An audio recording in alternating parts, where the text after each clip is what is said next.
Почитувани, СДСМ и ДУИ со својата криминогеност и штетните политики од власта, од државата, протерале 215.000 луѓе. И тоа работоспособни луѓе без кои што нема економија.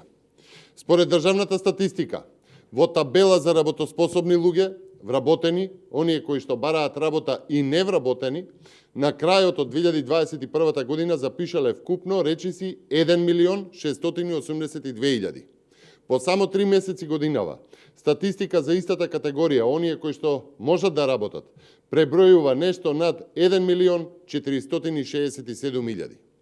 Заради криминогеноста и штетните политики на СДСМ и ДУИ, во овој период, според табелата на официјална статистика, работа загубиле или напуштиле речиси 104.000 вработени. Но тие ги нема во табелата невработени, затоа што и таму бројката е намалена за над 22.500 лица. И тоа лица кои што според СДСМ и ДУИ барале работа. Бројката на оние избришани за работа од СДСМ ДУИ, како ги нарекуваат неактивни баратели на работа, е намалена за над 88.000 работоспособни луѓе. Значи вкупно, заради политиките на СДСМ и ДУИ, Македонија загубила 215.000 луѓе. 215.000 работоспособни, 215.000 луѓе работоспособна сила.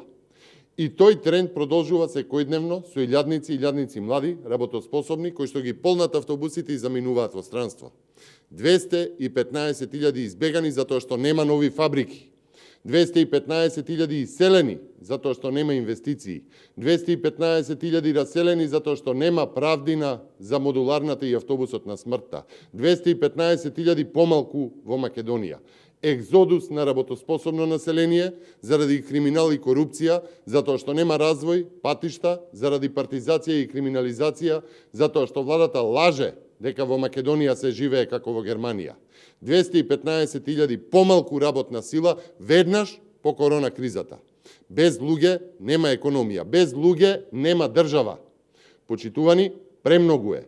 Придружете се на протестот за рушење на оваа власт на 18 јуни пред владата во 20 часот. Ви благодарам.